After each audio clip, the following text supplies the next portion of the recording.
సంగీత సామ్రాట్ మంగళంపల్లి బాలమురళీకృష్ణ అంత్యక్రియలు సంగీత అభిమానులు సన్నిహితుల అశ్రు నయనాల మధ్య పూర్తయ్యాయి. మంగళంపల్లికి అంతిమ నివాళులు అర్పించిన ప్రముఖులు ఆయనతో ఉన్న అనుబంధాన్ని గుర్తు చేసుకుంటూ తుది వీడ్కోలు పలికారు.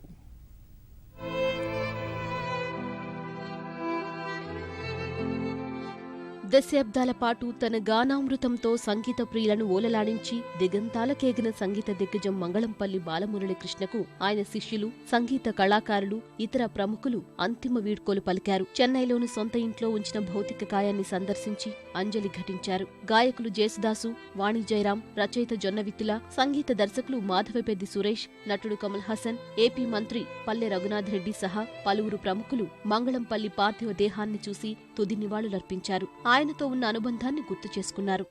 God permitted him that much of a time to serve to the art.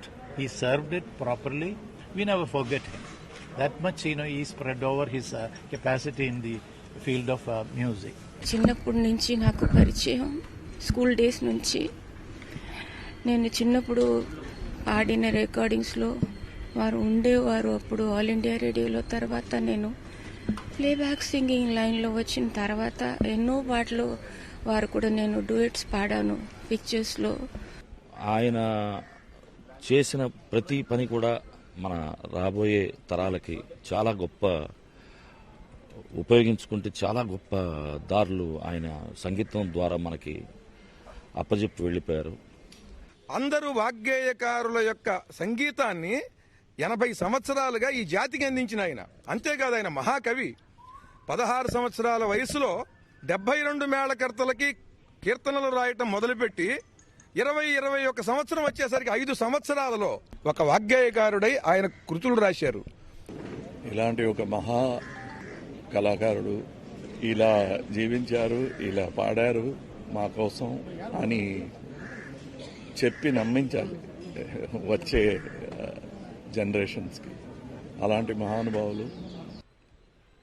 Karnataka సంగీతాన్ని అభిలషించే వాళ్ళు ప్రతి ఒక్కళ్ళలో ఆయన గూడు కట్టుకుని ఉంటారు.